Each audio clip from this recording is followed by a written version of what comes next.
Welcome to Broken to Beautiful with Anna Drevich, a 217 recovery podcast. Hi, I'm Anna Drevich. It is November 6, 2019. It's 12:30 a.m. I got out of work about a little over an hour ago. For those that have listened before that read my blog, I've recently moved to the UP with my fiance, and we have made the decision to get married next Tuesday. I'm really excited. I'm nervous. I'm sure a lot of people, and I don't know why I still care about that today, but I do. It's part of being a human being, I guess, insecurities. But I'm sure, like, oh my gosh, did this girl just get engaged? I did. I also, on the 19th, God willing, will have 10 months sober. And I couldn't have more clarity and more rational thoughts going on in my mind. Don't get me wrong, that's not all the time. But more than not today. And I'm grateful for that. My mom will be here, and so will my stepdad. And that's a big part of doing it sooner than later, along with other key factors. Plus, I know I want to spend the rest of my life with this woman. I don't have to think twice. When she presented the idea of doing it when my mom was here, at first I paused, and I feel bad if I hurt her feelings. But I paused because my mind right away went to, what will people think? Well, if I was really worried about what people think, would I really have decided to be true to myself? Would I have done a lot of things that I did? No, I didn't care what people thought. So why do I care about it today? It doesn't change the way I feel about her. It doesn't change the way I treat other people. And it doesn't it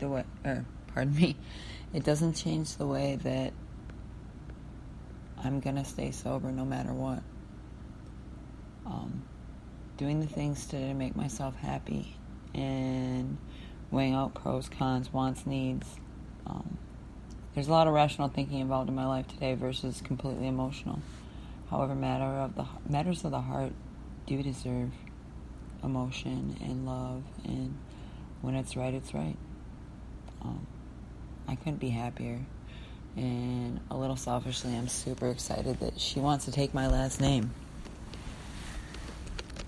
I don't know what that exactly, why that excites me. Maybe because, wow, I've shared in the past, what originally did this woman want with me when I first got out of treatment and made significantly less, lived in transitional, the fear of failure. And if you go by statistics, I'm not a statistic today, so I thought one of my clients was like, but you are. You're one of the people that are doing well, that is thriving and making it.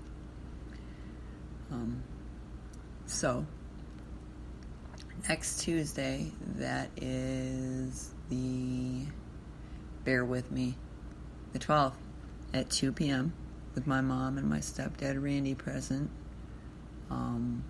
In St. Agnes at the courthouse, we will be married. And then next year, when the weather breaks, we will have a reception. I can't wait to celebrate with my friends.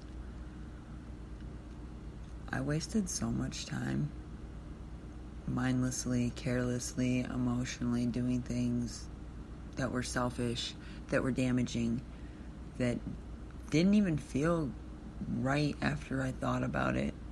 That instant gratification and feel good, like, yes, this feels good, but it feels right. I've never had a healthy relationship, and wow, it's amazing. It's amazing compared to all that conditional love that we put ourselves through when we don't think we're worth it. When I say we, I mean me, because I'm relating to you, being an alcoholic.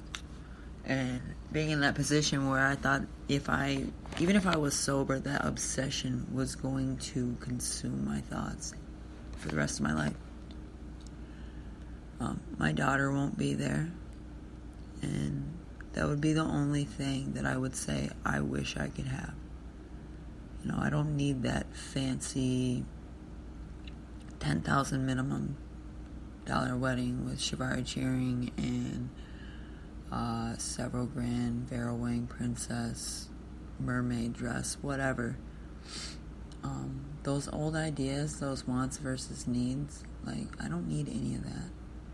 I need to be happy. I need my person to be happy. And I need to treat people well, including myself.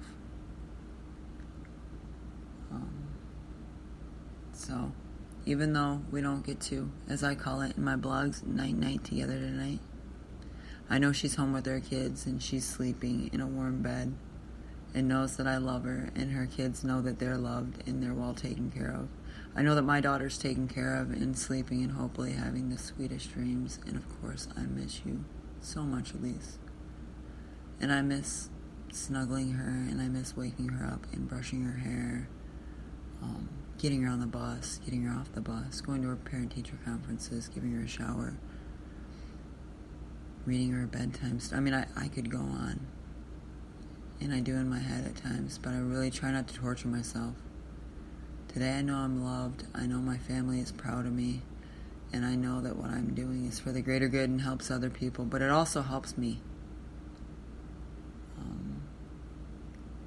And for that I'm proud. And life's not perfect, but nothing's perfect. I always say you can make a heaven out of hell or a hell out of heaven. It's a choice. And I was just telling my fiance, like, let's choose to be happy. Like, it's not ideal right now with me being down here and then you working midnights and us having opposite schedules, especially when the kids are there. We don't see each other that often, and I figured it out in 2 nights this week we get to actually sleep in bed next to each other. But I've never felt more love or more alive when I'm with another human being than I do when I'm with her. And I can't wait to be the happiest woman and share my last name with her.